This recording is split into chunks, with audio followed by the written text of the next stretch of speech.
Are you kidding me? Well, how bad is it? It's bad, Paul Wayne. It's real bad.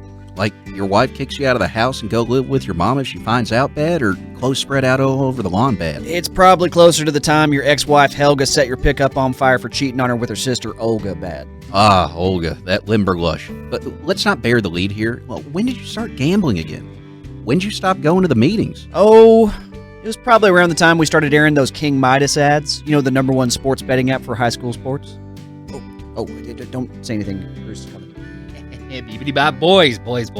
Have I told you how much I love you lately? Have I told you how much I love you? Have you seen the ratings, fellas? You can call these ratings Twister with the late, great Bill Paxton, because I was blown away. We're #1 across the board in all demos. We're dominating 18 to 49, the 25 to 54. We're even pulling a record 11% of female listenership in our town for this very show, all on the backs of my bell cows. Well, that's the best news I've heard all day, Bruce. But you know what would make this day even better? You know what would be a great way to celebrate this? Maybe, a little advance on my paycheck, compadre. Maybe a little raise. That's very funny, Dwayne. I was thinking maybe a pizza party, or you can watch me get wine drunk and spill the tea on who's getting divorced in town. Let's not get ahead of ourselves. There's a lot of meat on the bone. There's plenty of season left, but I'm proud of where this show is right now. Bruce, I wasn't joking. I kind of need a little, little... Please tell me you dagnabbit, Dwayne. I expect that from that nutsack partner of yours. You gonna let him talk to you like that, Bert? What? But you, Dwayne? You're gambling?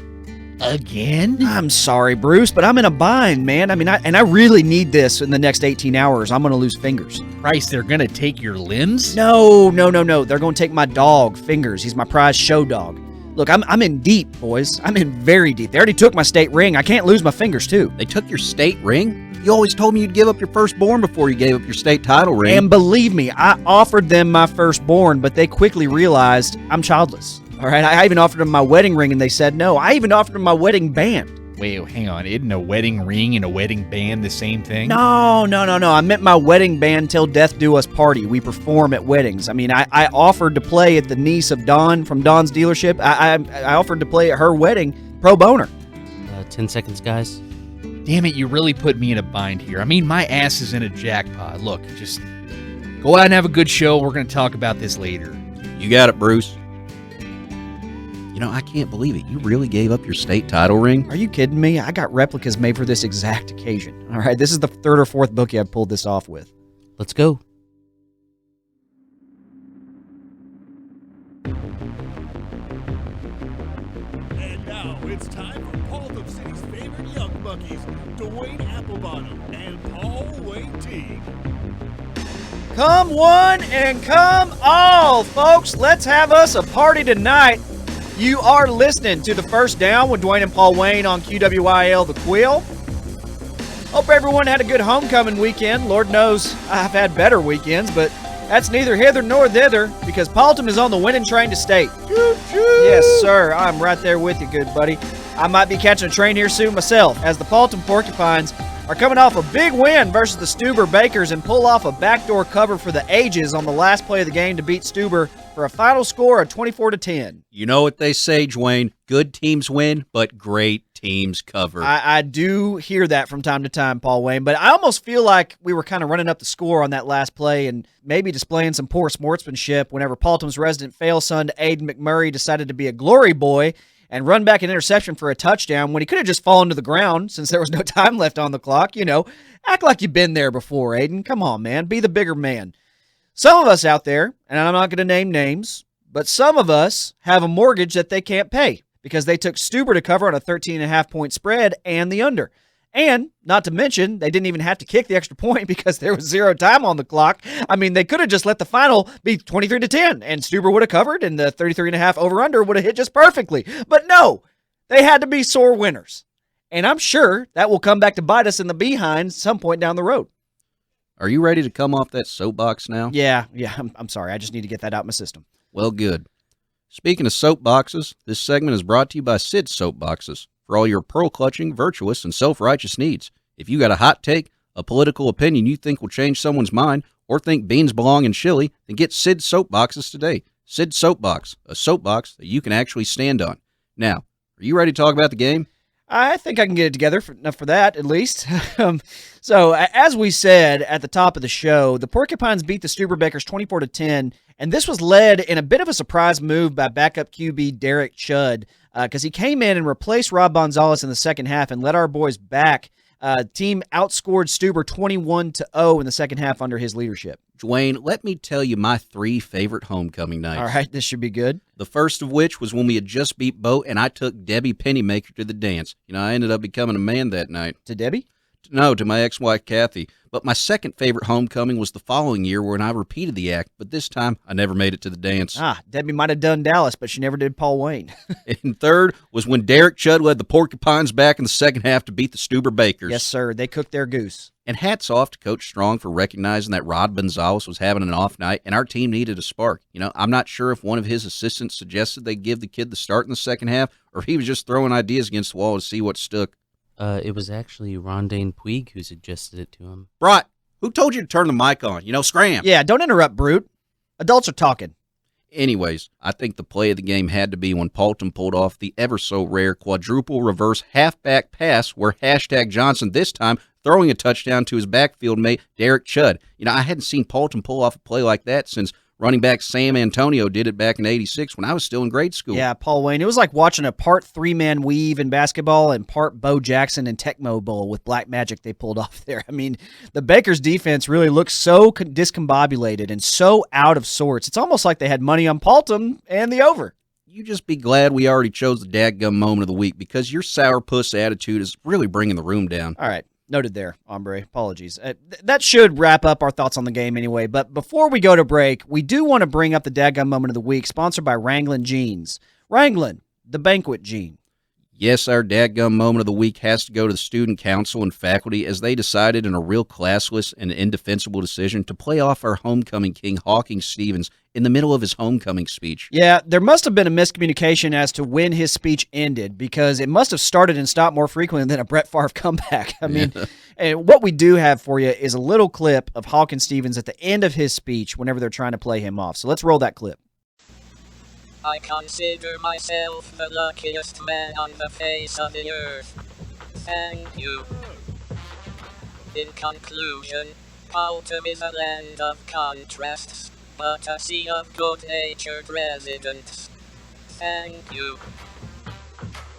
And furthermore, I ask not what Paultom can do for you, but ask what you can do for Paultom. Thank you. I'm sorry, my thank you button is stuck. Thank you. And yeah, the speech seemingly went on like that for another 5 minutes. Yeah, Dwayne, they had to eventually bring out Sandman from the Apollo fame to yank him off stage because he was just making everything uncomfortable up there for everyone. Yeah, it was a bit of a power struggle there for a second, and old Sandman kind of struggled to get control of that ocular control keyboard on Hawkins' wheelchair. All the while, the band is playing neck, but it's all in good fun. No damage was done to the chair, and Hawkins kept talking under the stands for most of the third quarter, I heard. So, good for him. But, the Sandman, he's actually become kind of a Paultom staple for homecoming weekend, and I don't even understand how they're able to get him. I actually heard that he's a Paultom alum. Oh, well, I hope he's up for a nomination to our Ring of Honor soon. That was a real treat. Anyway, for now, we're going to take a quick break. We'll be right back on the First Down with Dwayne and Paul Wayne.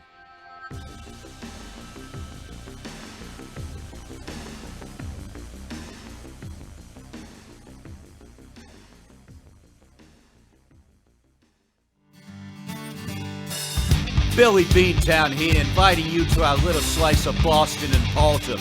Chowder this world. We got clam chowder, ham chowder, we even got spam chowder. Don't forget about our Texas chili chowder. No beans. We got oysters on a half shell, full shell, or no shell at all. We got lobster. And don't forget, every Porcupine Wednesday, we got half-off beers, or whenever the Sox win.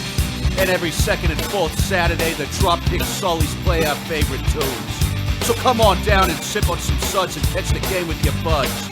We love that dirty water and chowder this world, and we hope you do too. Located on the harbor out on W.H. Nelson Lake. No Yankees fans. Tom Brady, you eat for free.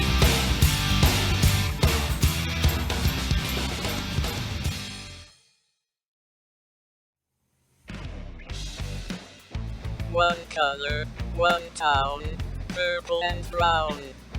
Thank you. You're listening to the Senior O'Grady's Opine Line on the First Down. Welcome back to the First Down with Dwayne and Paul Wayne on QWIL The Quilt. It is now time for the Opine Line, which is brought to you today by Senior O'Grady's Irish Cantina. Senior O'Grady's, come try the chilaquiles shepherd's pie at the drop of an Irish jig. Senior O'Grady's, located on the corner of Dublin and Tijuana Street. All right, Dwayne, I'm fired up to get to these callers. Let's get on with it now. You read my mind, partner. Let's get to that first caller of the evening. Looks like that's going to be Jed, east of the Rockies. Jed, what's your opine? Well, thank you, gentlemen, for letting me grace your airwaves once again. And Lord knows there's fewer and fewer stations that allow people like me who calls it like they sees it on the air these days. But I'm glad you will not allow me to be silent. Sure. Anyway, I was watching last week's game on the QView, and I got to say it left me feeling like us porcupines got a quarterback controversy brewing.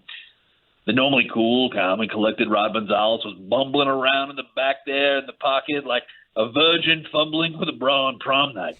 Perhaps he got a little too comfortable grabbing his own junk. He forgot he needs to spread the love around and see what he can do to satisfy the needs of his teammates. Maybe he forgot to ask his center Elijah Rentschel how he likes to hike the ball, or Peyton Hurst likes those frozen ropes of Rod Gonzalez delivered right in the chest, whereas his former favorite target, Sax McHolton, prefers the target more at the face. Perhaps he got a little too comfortable with his surroundings and started taking things for granted. Maybe he should have stopped and said, "Thanks for picking up that block," or "I love you more." Maybe he could have supported his wife more in her snickerdoodles for poodles business, or realized that this hyper-masculine world he was raised in has left him incapable of expressing a genuine positive emotional thought. And anyway, Tammy, if you're out there listening. All right, Jed, I'm going to stop you right there. Thank you for that call.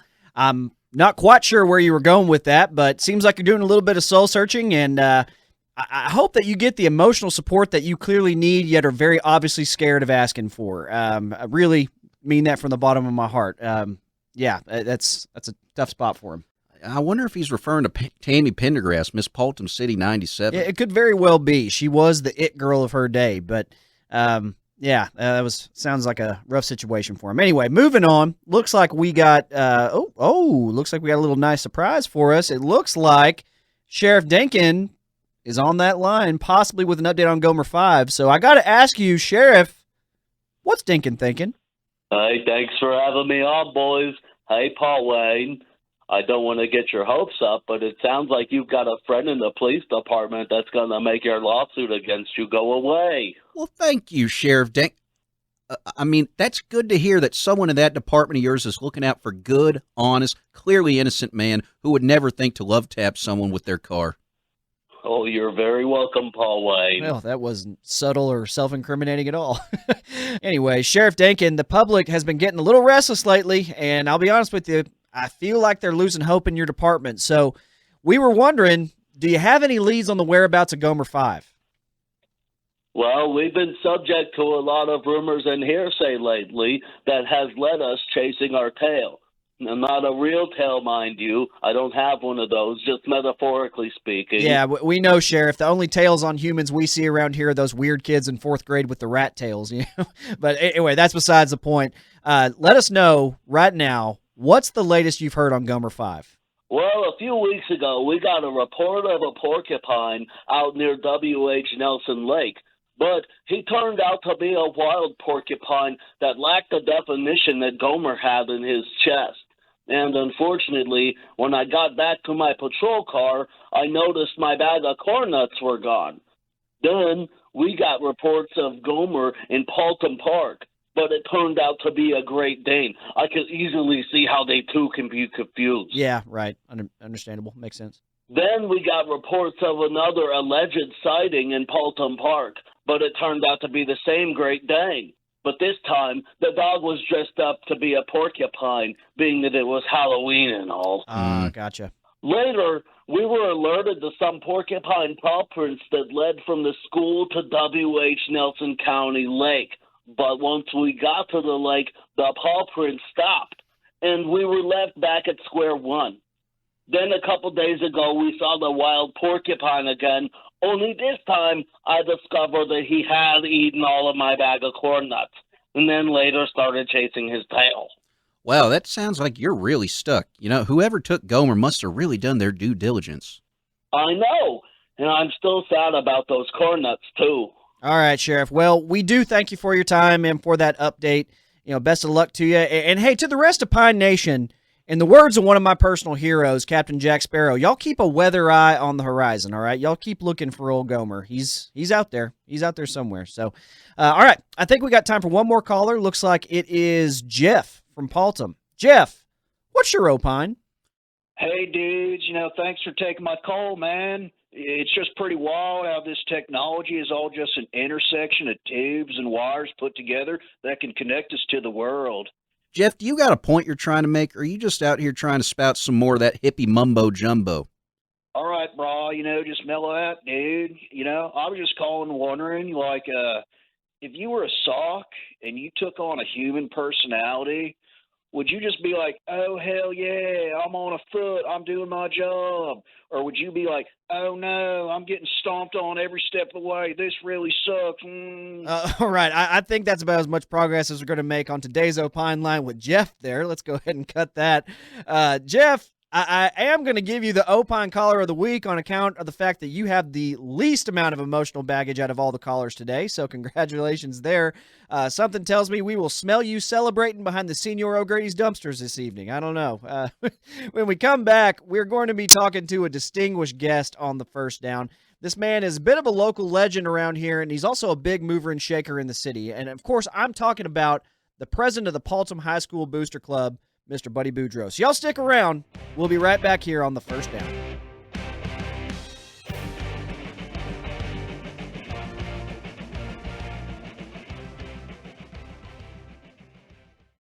Get on over to the capitalistic, materialistic boutique and buffet.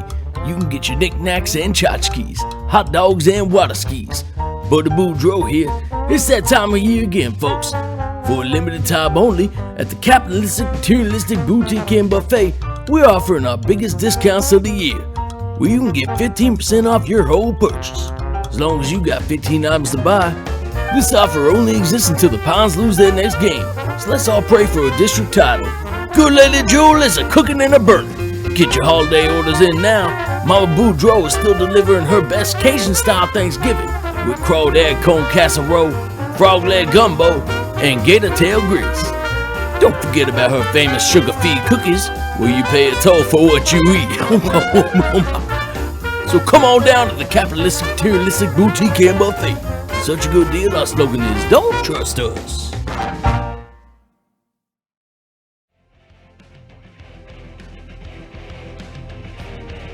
Thanks for tuning in to the First Down with Dwayne and Paul Wayne on QWIL The Quill.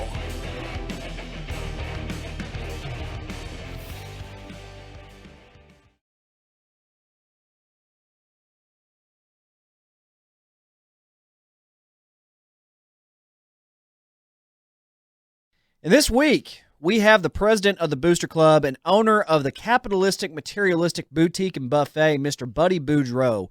Buddy, in the words of your Cajun forefathers, bienvenue, my friend. Thank you for having me on, Dwayne and Paul Wayne. I'd say let the good times roll, or as my people say, laissez bon temps rouler. Oh, I'm so excited. You know the Cajun cooking is known for the Holy Trinity, onion, bell pepper, and celery. And I kind of feel like we got a little radio Holy Trinity going on right here. Oh, my God. Now that sounds like the good kind of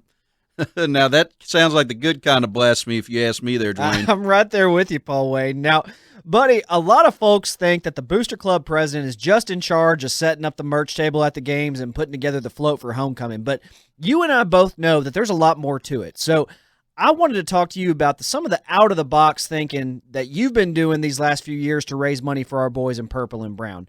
You know, folks may remember this, but before you took over the reins of the Booster Club, all we had were those Pine cards that offered discounts around the city and then the Paultom High School Flapjack Breakfast and Fun Run. And to your credit, you were the force behind moving the breakfast to after the fun run instead of before it. That's right. And since you've taken over, you've really upped the ante, which we are very impressed by. I mean, we don't even have to steal money from the soccer team anymore, which is quite the feat. So, buddy, tell us how you did it. Well, Dwayne, I'm a businessman. And as a businessman, I knew that we had to multiply our revenue streams. Some of my ideas were really taking off, like the gumbo cook-off and our Mardi Gras party we have at Senior O'Grady's. Those all work. But I admit, some of my plans have really taken a bit of a tumble, if you know what I'm talking. You care to elaborate there, buddy? Well, when I first came on, we did a pelt fundraiser, inviting all the community to bring in the pelts of all the critters they could kill. Beaver, skunk, possum, you name it. But the fur trade just ain't what it used to be, and Texas Park and Wildlife started sniffing around here, so we had to nix it. Hell, there was an old boy trying to pay us with wampum for the furs we got, and I had to spend 2 weeks explaining to him that they don't take that kind of currency up at City National Bank. That's right. They do not. I've tried myself. But you can't say that you aren't resourceful, because if I remember correctly, you did give the equipment department those possum pelts, and they used those to make our 5th alternate away jerseys, and those turned out real slick, right, Agreed. Paul Wayne? Yeah. Yeah, the boys were saying that they got hot and scratchy, but we felt that the scratchiness was a way to give the boys a competitive advantage. You know, nobody wants to tackle you wearing possum, believe you me. Yeah, I believe that, yeah. So tell us, what else have you tried on the fundraising front, buddy? Well, there was that hog weekend, where we took our kids to kill some wild hogs in the name of charity. Unfortunately, they killed about 30 cows, allegedly, as my lawyer advised me to say. But you know what they say, with great risk comes great reward. We gave all those cows back to the community in the form of a steak dinner and made about $5,000. It was a good chunk of change. And that's the kind of resourcefulness that made you president, buddy. I love to hear that. Yeah, what have you done all this year to raise money? Well, we tried the grape stomping contest at Panaloda Springs Winery, which didn't go too bad, but it followed up with the car wash those color guard moms put on, and that was a huge failure. Ooh. Yeah, and we thought those cars had hail damage. Yeah, yikes. Yeah, but I think our biggest fundraiser of the year will be our annual clearing of the zebras, where we chase the zebras from Paultom City Zoo out of town as a warning to all referees and to clear the bad juju that haunts us each season. I love it. I love it. So, real good stuff there. That's one of my favorite fundraisers. I don't know about you, Paul. Yeah, agreed. Yeah. But now let's switch gears slightly here, buddy. I wanted to ask you about your stance on the Booster Club's PAC, that Pine Action Committee.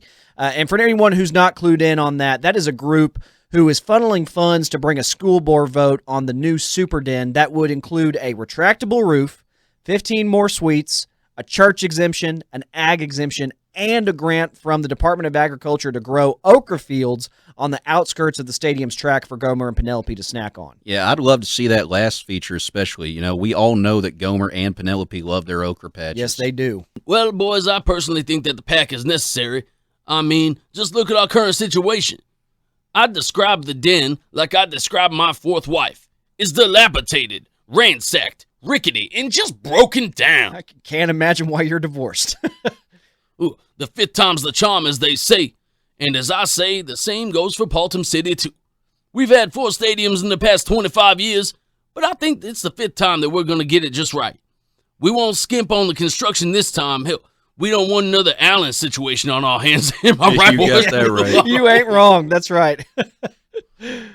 It's time to bring our facilities into the modern era. It's a new decade. Our boys deserve a new stadium for the roaring 2020s. Another initiative I'm proud our PAC has been a part of is creating and promoting its own crypto coin, Gomer Coin. We got half the damn town invested in on it, boys.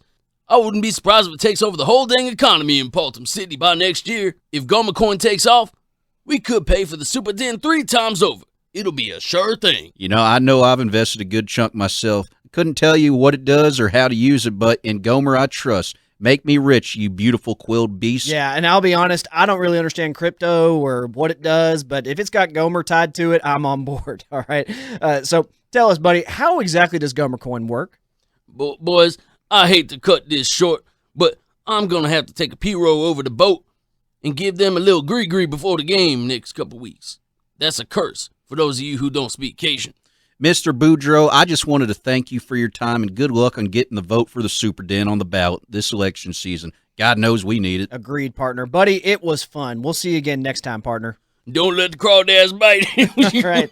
You know, I can't stand calling games from the 45. I need it to be right on the 50 to give my best insight in the game. You know what I mean? So, Yeah. what kind of team are we to be calling games from the 45 anyway, Paul Wayne? The Tate's T-Bones? Whoa, now there, Dwayne. I don't want to be giving them any more motivation for this upcoming week. That's fair. That's fair. I retract my statement until after we play there. How about that? All right. Anyway, ladies and gentlemen, that's going to do it for us here on the First Down. Just as a reminder, we'll be broadcasting this week from T-Bone Pickens Stadium for our game against Tate, so y'all be sure to join us then. And also be sure to join us for the pregame show as well, where Paul Wayne and I will be joined by our radio counterparts in Tate, Bodine Marsh, and Ronnie Dean Weig, and we'll try to guess which T-Bone has been aged the longest by smell alone. Ought to be a good time. So anyways, I'm Dwayne. I'm Paul Wayne. Go Pines.